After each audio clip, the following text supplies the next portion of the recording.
Essa é a rua principal de Trindade. A pé, o caminho desde o início dela até a Praia do Meio dura em torno de 15 minutos. Basta seguir a principal e lá no final virar à esquerda. Na principal, há diversos estabelecimentos como restaurantes, pousadas, mercadinhos, bares, farmácia, igrejas, uma escola e também a presença do SUS, com um posto de saúde. Suas calçadas são bastante estreitas e em vários lugares tem alguns obstáculos, como postes, árvores, orelhões ou placas. Mas como não é uma via longa e os carros não conseguem andar com muita velocidade, faz com que a caminhada seja mais confortável de ser feita pela estrada. Há muito tempo, Trindade era apenas uma vila isolada formada por poucos moradores denominados caiçaras. Eram descendentes de índios tupinambás, colonizadores europeus e afrodescendentes. Eles sobreviviam da pesca artesanal e da agricultura de subsistência.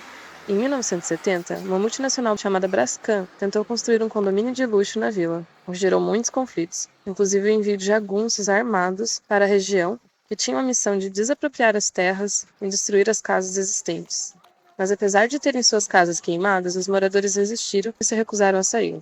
Há relatos de que, para garantir a própria segurança, alguns se abrigaram em uma caverna perto das piscinas naturais. Somente em 1981, 11 anos depois, a multinacional e os moradores entraram em um acordo e os moradores puderam se restabelecer. A Brascan utilizou parte das terras que havia adquirido para construir seu condomínio em Laranjeiras, um bairro vizinho de Trindade. A partir de 1999, com a conclusão da BR-101 e a chegada das linhas telefônicas, o turismo começou a crescer, o que atraiu empreendedores de diversas localidades. Mas o progresso não continuou a partir desse momento, pois em 1971 foi criado o Parque Nacional da Serra da Bocaina. Boa parte de Trindade está localizada dentro dessa área de conservação.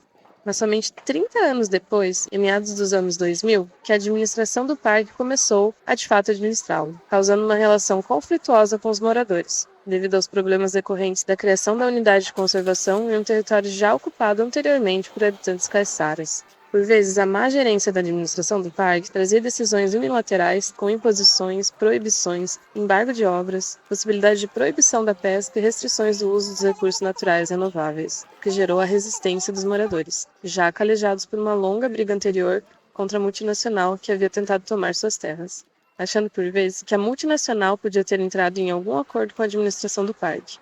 Atualmente, os moradores estão no meio de um processo jurídico onde buscam proteção, a fim de que seus direitos sejam garantidos. Para quem tem interesse em saber mais informações sobre a história da região, vou deixar os links de 2 trabalhos feitos na UFRJ e na UFRJ sobre o tema.